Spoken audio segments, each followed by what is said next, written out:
memang sengaja mau memberi kajian yang ringan tapi bermakna. Karena agama ini sebetulnya dimulai hal-hal yang ringan. Nggak ada ceritanya filosofi agama itu berat. Karena jubilatil ukul ala qabulil haqqi. Semua ulama berpendapat akal itu dipaksa untuk menerima kebenaran. Saya pernah ditanya seorang dokter, dia tanya gini, Pak Bahak, zina itu kan enak, kenapa haram? Lalu tidak enaknya zina di mana? Terus dia saya tantang, andai kan zina wajib kamu bingung, kok bisa? Kalau setelahnya terus tak suruh lagi kamu bisa, ya udah bisa mau. Akhirnya dia mikir ya, kalau wajib malah bingung, harus mengumpulkan uang untuk murder. Dan kalau dia senang seseorang tidak harus kesampai. Ya kan, kalau kamu senang seseorang kan tidak mesti dia senang kamu. Kan repot kan? Kalau senang tidak mesti dia senang kamu, atau nggak senang maunya dibayarkan repot. Mendingan diharamkan terus tidak usah, kan enak malah. Tidur di kamar happy santai. Syukur-syukur itu terganti oleh sujud, oleh munajat, oleh kesenangan-kesenangan yang religi. Misalnya maling diharamkan ya enak, kalau kita boleh maling malah digebuki orang malah repot. Barokahnya diharamkan tidak dapat pahala, tidak digebukin orang gitu. Sama, jadi perlu membuat argumentasi agama itu penting. Selama ini ada kesolehan-kesolehan amatir, itu yang sering saya kritik setiap saya ngaji itu, kesolehan apa? Amatir. Misalnya gini, kadang-kadang orang ngeluh gini, Islam itu repot, mau kebar gak boleh, mau bebas gak boleh, andai kan boleh semua kan enak. Pertanyaannya adalah ketika boleh semua, apakah lembaga maksiat ini tidak ada aturan? Kan tetap ada aturan. Boleh pakai kalau bayar, itu aturan enggak? Aturan. Kalau yang cantik mahal kan aturan. Kalau homer atau arak yang enak mahal kan aturan. Artinya gini, di tempat yang maksiat pun banyak apa? Aturan. Kenapa aturan di tempat maksiat kamu anggap kebebasan, sementara agama ngatur kamu anggap pengekangan? Nah, ini namanya soleh amatir apa? Soleh amatir itu yang latihan soleh. Tapi kalau solehnya sudah lama, kayak saya ini masuk soleh sudah lama, tidak tahu saya. Dari Gus Bak Syukur yang nggak seneng namanya akan komentari ujub, ya sudahlah itu biasa manusia seperti itu. Seperti sama merengut, yang senang akan bilang pemikir serius, yang nggak seneng kok merengut aja. Orang ita itu ya gitu, yang seneng bilang wah itu sibuk ngalor ngidul, yang nggak seneng kan bilang ita itu. Jadi itu kan nggak usah dipikir lah, komentar orang itu nggak usah dipikir. Jadi ini penting saya utarakan. Sehingga saya berpikir, terutama untuk zaman akhir, saya ulang lagi terutama untuk zaman akhir, saya buktikan sekian ayat. Sebenarnya saya hafal Quran, tapi ini tak bawa Qurannya supaya nanti kamu bisa nyari ayatnya. Syukur-syukur kamu bisa nyanyi saya hafal Quran, bagus ini. Kalau enggak ya kacau ya. Sekarang banyak orang bantah apa orang hafal Quran, dia sendiri nggak hafal. Saya sering di Jogja, saya mau tanya tafsir sama jenengan, karena tafsir Kemenak itu ada kesalahan sekian 2000 itu, tak tanya kamu hafal Quran enggak? Aduh repot ini kata saya. Ini kayak Tyson tinju sama Elias Pikal gitu. Kalau kelasnya nggak sama mati soalnya kan.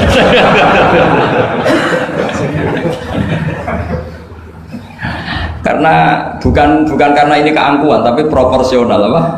Proporsional. Saya cerita yang ringan-ringan saja, sebagaimana sanad saya dari guru-guru saya ila Rasulullah SAW. Agama itu dimulai dari kesenangan, happy, faroh kalau dalam bahasa Arab al-faroh.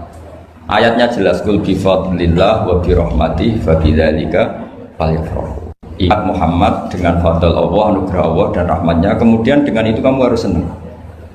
Sehingga dengan senang kepada Allah dan Rasul itu nikmatnya Masya Allah. Andai kan senang itu bisa ditakar, orang yang sedang tahajud menangisi dosanya plus menangisi nasibnya kalau di perantauan ini. Itu senangnya sama orang yang sedang dugem itu mesti kalah, mesti senang yang sedang tahajud. Karena orang-orang maksiat itu sebenarnya orang-orang susah. Kalau tidak susah gimana? Setelah itu semua ditanya senangnya di mana? Tidak tahu dia mabuk. Sementara senang kamu ingat betul tadi malam saya nangisi dosa-dosa saya, nangisi nasib saya, kemudian tenang karena kembali ke Allah, kembali ke Rasul. Itu luar biasa senangnya. Tapi masalahnya sekarang ibadah itu kayak ancaman. Kalau ada pondok mewajibkan tahajud itu santrinya itu sudah mendelik dulu. Kalau di masjid-masjid gini itu Kira-kira diwajibkan tahajud, orang juga protes. Ini aliran sesat, sunat kok diwajibkan. Jadi agama itu banyak keunikan, tapi yang jelas saya pastikan kamu harus senang. Kata Rasulullah SAW tadi, salasun mangkun nafihi wajata halawatal iman. 3 hal ini, kalau 3 hal ini ada pada kamu, ada pada kita, pasti kita ini menemukan halawatal iman, manisnya iman. Yaitu satu, ayyakuna Allahu wa rasuluhu ahabba ilaihi mimma siwahuma. Bahwa Allah dan Rasul itu lebih Anda cintai ketimbang yang lain. Mencintai Allah itu nikmatnya Masya Allah. Caranya gimana supaya kita istiqomah ibadah? Anggap hidup kamu itu sehari. Saya ini di Jawa, celok besar, tapi punya uang 200.000 itu ngira banyak sekali. Bukan banyak, banyak sekali. Karena saya ngitung hidup itu per hari. Karena aturannya orang soleh, sama tak ijazahi, pasti kamu gak mau. Karena kamu pecinta won. Pasti tidak mau. Syarat sahnya orang soleh itu harus nganggap hidup itu hanya sehari. Hanya apa? Wa'mal li akhiratika ka'annaka tamutu ghadan. Beramallah untuk akhiratmu seakan-akan besok mati. Coba kamu yang di perantauan, bayangkan maksiat sampai 60 tahun ke depan kan berat. Sampai seminggu saja kira-kira berat kan? Tapi kalau bayangkan saya tidak akan maksiat semalam ini karena besok saya mati, sukses. Besok berpikir gitu lagi, saya tidak akan maksiat kan hanya sehari. Ternyata besok hidup lagi, berpikir gitu lagi, tahu-tahu mati betulan setelah 60 tahun. Jadi itu apa ya, satu konsep dari Rasulullah supaya orang itu meninggalkan maksiat itu ringan karena bayangannya hidup banyak. Coba yang ahli maksiat itu diberitahu besok kamu mati, kira-kira malamnya maksiat enggak? Kamu maksiat itu karena bayangkan hidup masih lama. Makanya kata Quran, wahai orang-orang yang beriman, alam yakni lil ladzina amanu an takhsha qulubuhum li dzikrillah wa ma nazala minal haq. Orang-orang iman itu sudah saatnya khusyuk. Kamu jangan seperti orang-orang dulu. Orang-orang dulu fatola alaihimul amatu faqasat qulubuhum. Orang itu menjadi wangkot, menjadi keras hatinya karena merasa hidupnya itu panjang. Ini penting, ini konsep-konsep yang ada di hadis sahih. Jadi tidak perlu kamu soal ini sahih apa enggak, tak pastikan sahih. Saya ini baca hadis lama sekali. Jadi yang nyoal harus imbang. Kalau enggak kayak Tyson dengan Elias Pikal. Supaya clear, supaya jelas. Saya sering ketemu para pemikir di Jogja dan berkali-kali saya bilang harusnya diskusi itu imbang. Ini bukan karena keangkuhan, tapi karena proper. Awal maksiat itu dimulai karena tidak senang tercari kesenangan dan pilihannya maksiat. Coba kalau kesenangan itu ada pada Tuhan, itu luar biasa. Sampai Rasulullah itu menggambarkan ketaatan yang baik itu. Ada hadis yang mungkin kalau orang Jogja, orang Solo itu tidak siap karena agak priayi. Nabi pernah ngendikan, wa fi buti ahadikum shadaqah. Kamu ngeloni istri kamu itu ya sedekah. Sahabat ya tanya, ayati ahaduna syahwatahu wa walahu ajrun. Yang benar aja ya Rasulullah, masa urusan seks, urusan biologis kemudian dia dapat apa? Pahala. Nabi jawabnya ringan saja, alaihi salawatu aha fi haramin akana alaihi wisrun. Kalau yang digauli itu istri orang atau yang enggak zaujanya, enggak istrinya, apa dia ada dosa? Ya dosa ya Rasulullah. Fakadzalika lawatu fi halalin kana lahu ajr. Ya begitulah kalau dia kalau salah letak haram, kalau tepat sasaran ya halal. Segampang itu ibadah itu. Jadi ngumpulin istri ibadah, nimang anak ibadah, ngaji begini ibadah meskipun enggak paham, enggak ada syaratnya paham. Yang menyenangkan dalam Islam kan gitu, ngaji itu udah harus paham. Yang penting datang, pura-pura paham, selesai. Bahkan saya pernah dibully oleh santri itu, ya agak kurang ajar santri itu. Ya santri gak jenengan-jenengan, santri tua-tua gitu. Itu Gus, jenengan sama saya nanti di surganya dulu saya. Kenapa? Karena kata Rasulullah SAW itu man salaka tariqan yaltamisu fihi ilman sahalallahu lahu tariqan ilal jannah. Orang yang mengambah jalan, yang mencari jalan, berjuang sekolah, nyari ilmu. Nyari yaltamisu itu maknanya nyari iltimas. Maka orang yang mencari ilmu itu sahalallahu lahu tariqan ilal jannah, akan dimudahkan jalan ke surga. Itu yang nyari loh Gus. Kalau sudah ketemu kayak jenengan enggak masuk hadis itu. Makanya bersenanglah yang sedang nyari tapi belum ketemu. Karena hadis itu untuk yang masih mencari. Itu pasti sampai Anda saya. Wah saya mikir, wah ini nyari hadis apa yang bela saya. Karena hadis ini itu tidak mihak saya, nggak mihak yang sudah ketemu. Yang namanya nyari kan belum Ketemu, maka bergembiralah yang nyari ilmu udah alim-alim. Karena syaratnya, ya kan? Man salaka tariqan yaltamisu fihi ilman sahhalallahu lahu tariqan ilal jannah. Siapa yang berjalan atau menempuh satu perjalanan mencari ilmu. Di mana-mana mencari itu sudah ketemu belum? Belum. Berarti kiai masuk hadis itu enggak? Alhamdulillah. Karena kiainya sudah ketemu maka bergembiralah jenengan saat tidak paham. Artinya masih mencari. Makanya kalau mau paham jangan paham. Karena saya ini kebetulan memang peneliti hadis dan saya banyak menghafal hadis karena saya suka dengan kalimat-kalimat jamiah, kalimat-kalimat yang komplit dari Rasulullah SAW. Sehingga ngapalkan hadis saya itu banyak dan imbang itu ya balance kalau dalam bahasa inteleknya itu. Saya termasuk menghafalkan hadis wa innal alima la yastaghfiru lahu man fis samawati wa man fil ardi hatta al-hitan fil bahr. Sebagian riwayat wa inna mu'alliman nasi al khaira la yastaghfiru lahu man fis samawati wa man fil ardi hatta al-hitan fil bahr wa hatta an-namlatu fi juhriha. Ini hadis tandingan. Jadi yang tandingan tidak hanya 01 02, hadis juga ada hadis apa? Tandingan. Tidak apa-apa, ilmu itu memang butuh apa?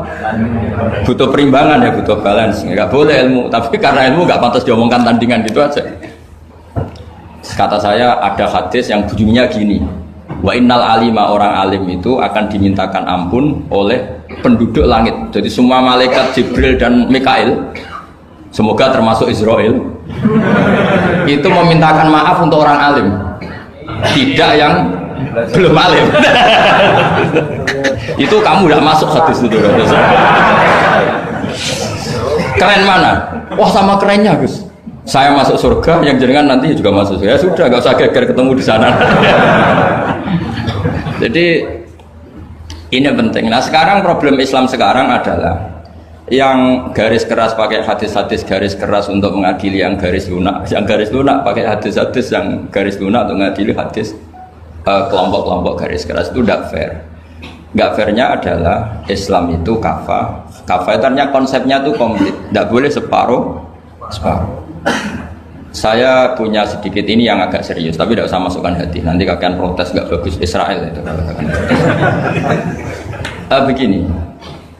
Abu Bakar As-Siddiq itu terkenal layinal janib, mutawadi layinal janib, sahlal akhlak, namanya layinal janib. Orang yang sopan sekali, santun sekali, santun, sopan, terus simpatik, sangat-sangat simpatik. Namanya Abu Bakar As-Siddiq. Tapi ketika beliau sudah iman, beliau iman itu kalau nggak salah ya kira-kira Saniyasnen atau ya Salisa Robiah atau berapa lah. Karena kalau dalam sejarah awaluman amanah itu sebetulnya Khadijah. Awaluman amanah mutlakon itu sebetulnya Khadijah. Awaluman amanah mutlakon bisa saja Sayyidina Ali, dan awaluman amanah mutlakon bisa saja Abu Bakar Siddiq. Saya sedikit cerita ya supaya tidak gaduh dalam sejarah. Ketika Rasulullah umur 25 itu, ketika beliau umur 20 itu Khadijah itu karena punya paman penginjil namanya Waraqah bin Naufal, itu sudah tahu kalau Nabi akhir zaman ya Muhammad itu. Sehingga dia memerintahkan hulamnya namanya Maisarah. Maisarah itu nama cowok, nama lelaki. Ini perlu dicatat. Nanti kalau kamu tahu Maisarah menemani Nabi dalam perjalanan, terus kamu tiruah cari Maisarah ya. Maisarah itu nama lelaki ya. Lihat ya, Maisarah itu nama. Orang Arab memang lucu. Biasa nama lelaki pakai tak muannas kalau dalam ini Mas Rois ini bahasa gontornya itu.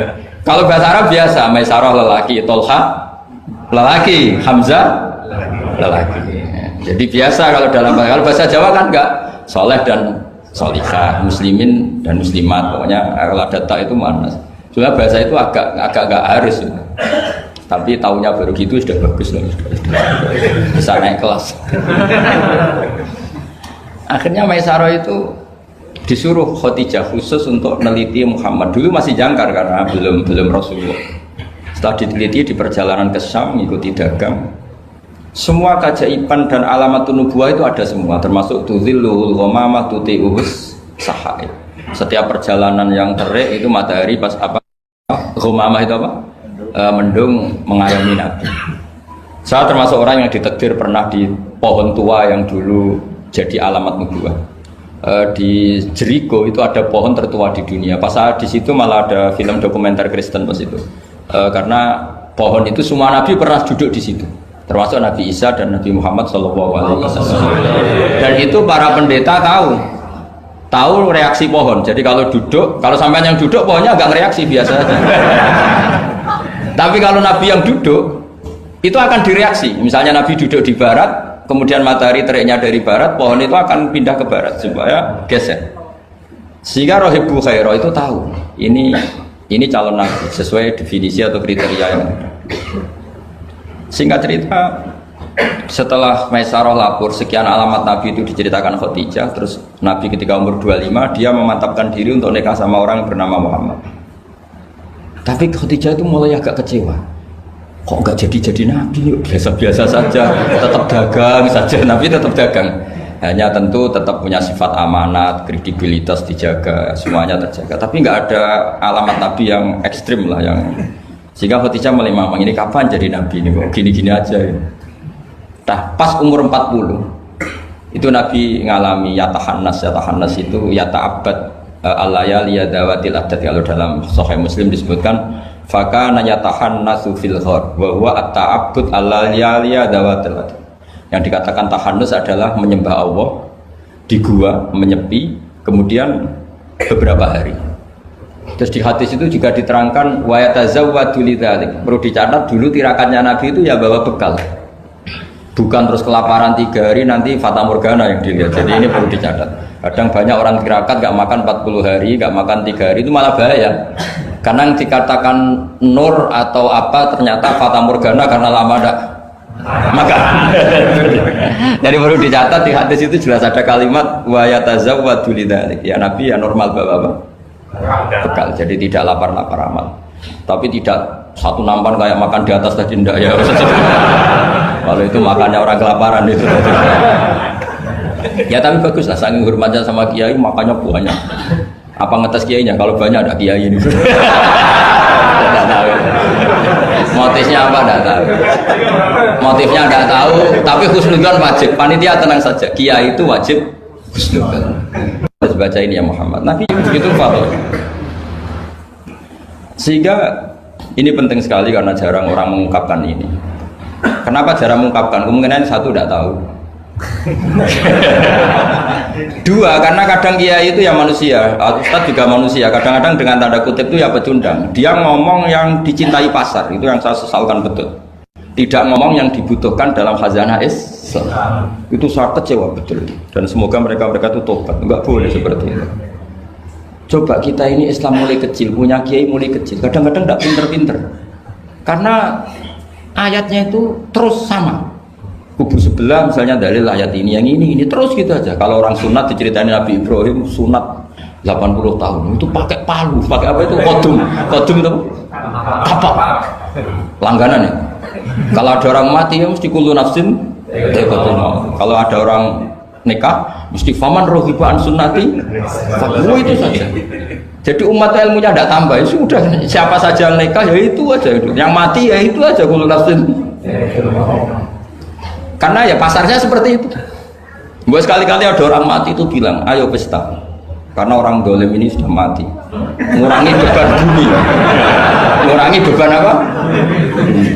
Syukurilah kematian orang fasik ini. Itu nggak disangoni sampai itu. Sudah ada disangoni, dibenci keluarganya, ya enggak? Ya daripada gitu yang umum saja kullu nafsin maut. Kematian adalah mau itu kafa bil mauti wa idun. Cukup mati sebagai nasihat, ya ikut pasaran saja karena itu yang menghasilkan pasar. Tapi resikonya itu ilmu itu tidak tambah apa? Tambah. Ini kritikan saya, semoga ini membantu ya supaya ustadz-ustadz itu kalau ngaji itu mikir yang dibutuhkan umat, jangan permintaan pasar, itu udah bagus. Saya datang ke sini juga bukan karena undangan. Saya yang bilang saya tanpa diundang pun ingin datang ke Korea karena saya ingin sujud di bumi ateis supaya nanti keren. Keren betul, sampean tuh keren betul, sujud di bumi. Wah itu pol kerennya tuh, hebat. Kalau sujud di Mekah, Medina, di Indonesia itu kan wajar. Ini sujud di bumi. Jadi kalau kamu ditanya, saksinya siapa kalau kamu sholat di Gondong? Apa nih yang ini? Yang seru yang awal. Enggak yang lain yang GG. Guangju, Suwon. Sama lagi. Itu malaikat mesti itu apa itu? Parah lagi kalau ditanya, sujudnya di mana? Di kamar mandi. Karena kalau pas kerja kan hanya dikasih waktu berapa ini? 5 menit dan itu pura-pura di kamar mandi. Keren nggak? Keren. Jadi padahal bumi itu akan bersaksi yang dipakai tempat sujud. Itu paling keren mesti yang Korea. Apalagi yang pas kerja. Kalau di sini kan masjid masih normal. Kalau pas kerja kan di kamar mandi. Iya di pabrik ya maksudnya. Oh iya. Jangan yang priai yang itu, yang nggak priai itu. Di gudang ya? Ya. Di mana Pak? Sampai mesin ya? Ayo, mesin sebagai saksi. Ya bagus lah. Saksinya apa? Kubuta gitu. Yang jelas jangan kerja di pabrik salib. Saksinya apa?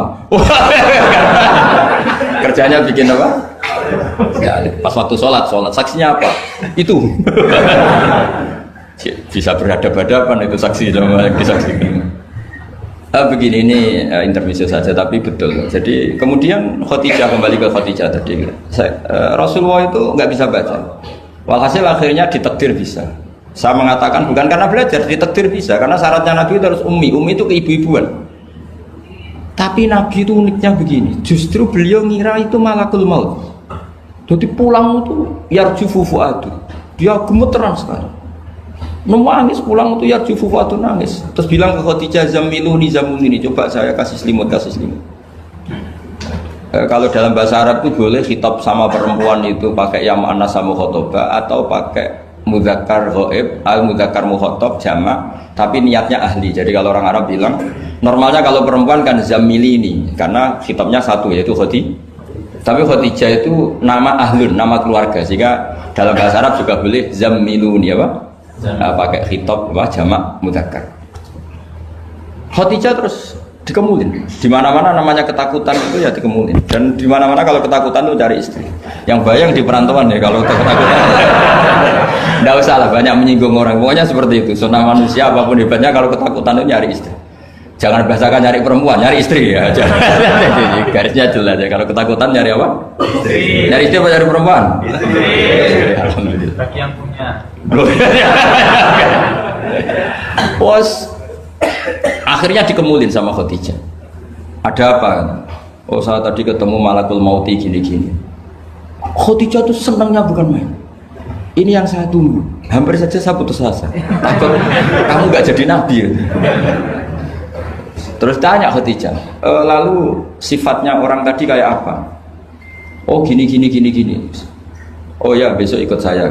Didatangkan ke Waraqah bin Naufal.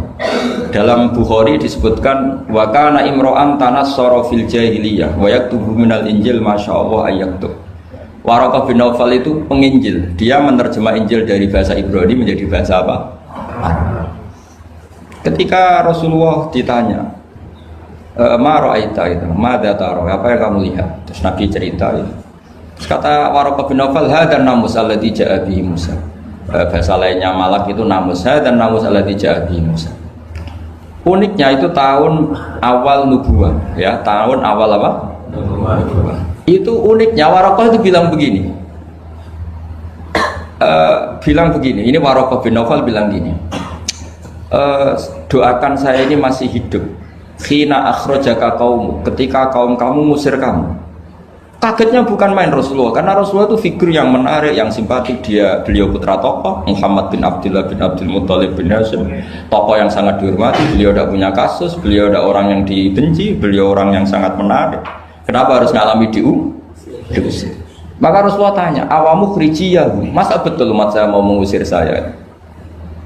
Tapi siapa? Waraqah tetap bilang, ya letani fiyajat anhina akhrajaka qaum. Doakan semoga saya ini masih kuat ketika engkau diusir kaum. Ini sekalian latihan bahasa Arab karena sama nama latihan bikin mesin saja ini ambil latih bahasa Arab. bahasa Korea ya. Akhirnya kata Waraqah bin Naufal, tidak ada orang yang alami seperti kamu kecuali pasti akan diusir. Falam yalbas yasiron illa antum, terus kemudian Waraqah tidak lama kemudian meninggal. Ya, yang penting dari ini semua apa? Waraqah itu membaca kriteria para nabi itu pas sekali, dan akhirnya tahun 13 nubuwah Rasulullah mengalami diusir. Kan beliau hijrah itu 13 tahun dari nubuwah, kira-kira umur 53 berapa? 53. Tapi Waraqah sudah mengatakan itu di tahun pertama Rasulullah menjadi nabi, karena definisi nabi itu harus pernah diusir. Maka kalau sampai mengalami diusir oleh nasib itu ya ada alamat. Cuma itu udah alamat nubuwah, alamat terlantar. Jadi itu beda. Karena yang nabi sudah ditutup, nggak ada peluang lagi. Jadi, nah, Khadijah itu masih nggak terima. Padahal beliau sudah mendapat sekian alamat. Tadi tudzilluhul ghamama tuti'uhu sahab, ada sekian alamat.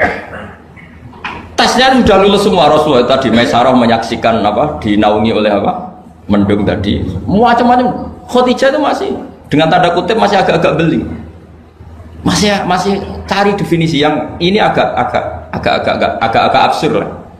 Kata Khadijah gini, ya Muhammad, ya Rasulullah, kalau kamu kedatangan teman kamu itu, kalau bilang sohibuka, nanti cerita ke saya.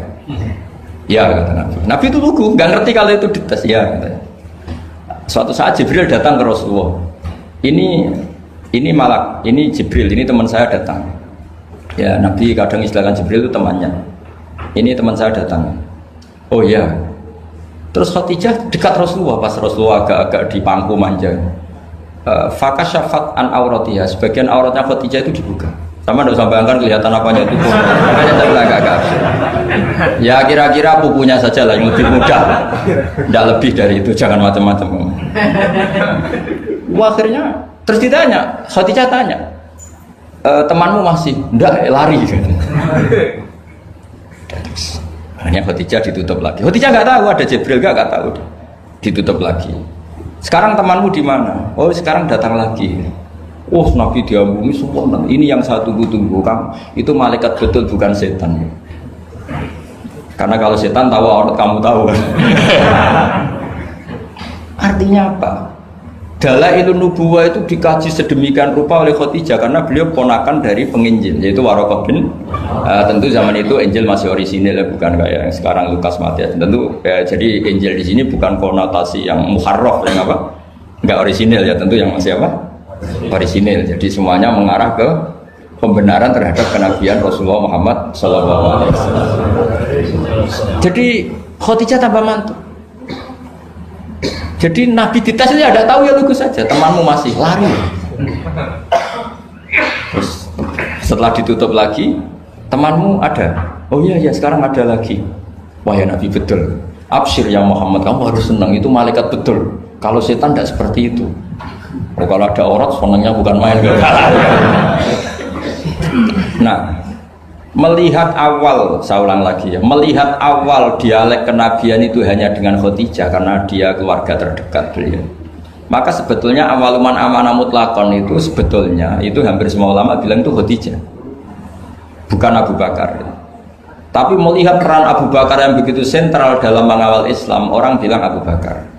Melihat Sayyidina Ali teman kecilnya Rasulullah, orang bilang Ali. Sehingga berjanji itu, kitab berjanji itu maulid itu kan sebenarnya kitab sejarah normal biasa, kitab akademik sebetulnya, bukan kitab mantra, kitab akademik. Beliau kalau ngendikan itu awaluman amana minar rijal Abu Bakar, wa minan nisa Khadijah, wa minas sibyan Ali, wa minal mawali Zaid, supaya semua kelompok terwakili, semua kelompok. Karena kalau yang pro Abu Bakar dibilang awaluman amanah Khadijah itu merengut ya. Yang bener aja kayaknya Abu Bakar. Yang pro Khadijah kalau dibilang Abu Bakar juga merengut. Yang pro Ali juga demikian. Akhirnya di tengah-tengah awaluman amana minar rijali Abu Bakrin wa minan nisa Khadijah wa minas sibyan Ali wa minal mawali Zaid bin Harisah. Pertama orang iman dari golongan lelaki tua, rijal lelaki tua, lelaki berumur itu Abu Bakar. Dari perempuan Khadijah, dari anak kecil Ali, dari mawali budak dimerdekakan. Jadi itu sudah cara bahasa Arab itu takbir itu redaksi yang agak-agak ngeles. Jadi seperti gini lah, pendiri masjid As-Siratal Mustaqim itu siapa? Yang pertama punya ide tentu sebenarnya yang pertama, tapi kan ide tok belum terrealisasi. Nah, nanti yang pertama terrealisasi pondasi juga pertama, tapi yang benar-benar mulai dipakai Jumatan itu juga pertama lagi lah. Supaya agak sensitif kita ini harus minta pertama semua, mau tidak mau kan kita harus ngomong awaluman bana hadal masjid si'a, tapi dulu belum ada ya bana ide. Wa awaluman misalnya pembalataan batu pertama waktu al-hijarah awalan ini. Wa awaluman sing jadi imam ya ummu hadal masjid fil jum'ah ini. Lah yang sampean wa awaluman ngerameni mbu masjid. Sudah enggak apa-apa, cuma penting awaluman apa? Masuk kategori awal. Nah, ini penting saya terangkan. Kembali ke Abu Bakar. Abu Bakar itu layyinal janib, orang yang sopan. Dan itu bagus, tentu sopan itu bagus, layyinal janib bagus. Tapi masalahnya Rasulullah itu dikepung preman-preman yang ganas, yaitu Abu Lahab, Abu Jahal, Walid bin Mughirah, Wa'il bin As, semuanya preman yang ganas. Bukan sekedar kafir tapi ganas terhadap umat Islam. Mereka penyiksa-penyiksa ulung, termasuk akhirnya ada yang mati syahid, awalu syahidin fil Islam, yaitu Ammar bin Yasir. Tapi yang bapaknya bukan Ammarnya, siapa? Yasirnya, sama istrinya namanya Sumayyah. Makanya saya tadi ngaji di Masjid Ammar bin Yasir itu ngaji yang paling tidak guyon, karena masjid itu didesain untuk mengenang Ammar bin Yasir. Sumayyah disiksa sampai mati, ya Yasir juga gitu, sampai Rasulullah ngendikan sobron ala Yasir inna mu'idakum al jannah, sudah kamu sabar, kamu pasti nanti masuk surga. Bilal disiksa, tapi Bilal akhirnya aman karena menangi, diselamatkan Abu Bakar, bahkan menangi futuhat ya, beliau menangi apa? Fatwa apa? Saya pernah ziarah ke makam Bilal. Akhirnya apa Rasulullah? Ini kalau gini terus anak Islam orang-orang sopan tok repot. Beliau pas jalan-jalan ngerti Umar itu kalau ingin sarapan atau ingin punya uang, kalau ingin punya won itu harus tarung. Dan dia petarung yang ulung. Jadi kalau tarung itu menangan, ya uangnya banyak. Barokahnya kalau tarung apa? Menangan, dari gulat. Akhirnya Nabi mikir, wah kalau yang Islam gini ini cocok. Karena kalau yang sopan-sopan tok ini kayaknya repot. Walhasil Nabi spontan donga, Allahumma a'izzal Islam bi Umar. Ya Allah, muliakan Islam ini dengan Umar. Enggak tahu apa bisa diganti a'izzal Islam bi Banser, enggak tahu saya. Karena kalau Banser sopan ya aneh, Banser kok sopan enggak jadi aneh. Atau pemuda Muhammadiyah kalau sopan kan ya jadi aneh. Masa pengawal kok sopan? Monggo nak badhe santai. Monggo. Ya enggak pantas-pantas. Oh, sterilkan dulu. Pas pamret sopan, Pak Jokowi tidak jadi pidato karena yang salaman apa? Banyak, yang minta buku banyak. Singkat cerita, betul. Karena Nabi yang berdoa itu sebagian tarikh menyebut doanya Senin, Kamis sudah masuk Islam, hanya Senin, Selasa, Rabu, Kamis. Kalau kamu ya 30 tahun nah mungkin. Itu saja tidak mesti kamu. Akhirnya Umar itu Islam.